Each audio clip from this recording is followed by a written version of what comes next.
السلام علیکم دوستو، ویلکم ٹو مائی چینل قصہ خوان۔ آج کا قصہ ہے کہ 2022 فیفا ورلڈ کپ کو سلیو لیبر سے کیسے بنایا گیا۔ چلیں میں سمجھاتا ہوں۔ قطر مڈل ایسٹ میں ایک چھوٹا سا ملک ہے جہاں صرف 3,30,000 نیٹو قطری رہتے ہیں۔ اس لیے جب فیفا نے قطر کو 2022 ورلڈ کپ کا ہوسٹ بنایا تو گورنمنٹ کے سامنے ایک بہت بڑا مسئلہ تھا۔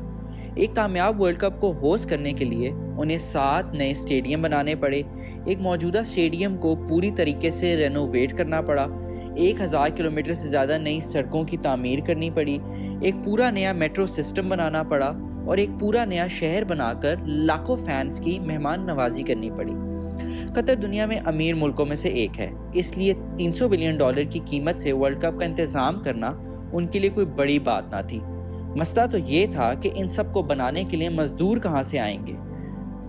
قطر ایک امیر آئل پروڈیوسنگ کنٹری ہے جہاں پر کیپٹا انکم $66,000 ہے، اس لیے ان 3,30,000 نیٹو قطری میں سے بہت کم لوگ تھے جو کنسٹرکشن کا کام کرنے میں دلچسپی رکھتے تھے۔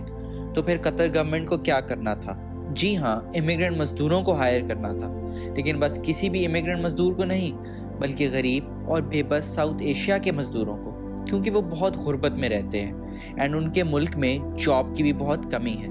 بس قطر گورنمنٹ کو دروازے کھولنے کی ضرورت تھی اور یہ غلامانہ مزدور وہاں پر پہنچ گئے۔ سے بہت سے لوگ قطر میں کام کر کے اپنے گھر واپس زیادہ پیسے کما کے بھیجنے کا موقع ڈھونڈ رہے تھے۔ جیسے ایک نیپالی مزدور بھائی نے کہا، میں نیپال میں جو کماتا تھا قطر میں آلموسٹ ڈبل کما سکتا ہوں، اس لیے میں یہاں آیا۔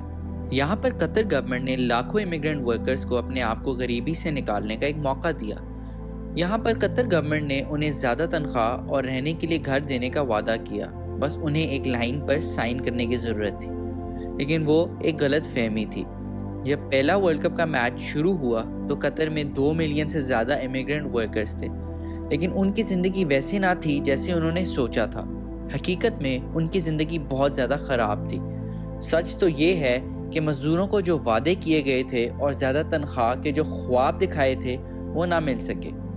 ان کو کام کروانے کے بہانے ان کے پاسپورٹ لیے گئے، انہیں 24 گھنٹے کام کرایا گیا، انہیں ریگستان کی سخت گرمی میں دن بھر کام کروایا گیا، اور جہاں تک کووڈ-19 کا سوال ہے تو وہ پچھلے 2 سال سے لاک ڈاؤن میں رہ رہے ہیں۔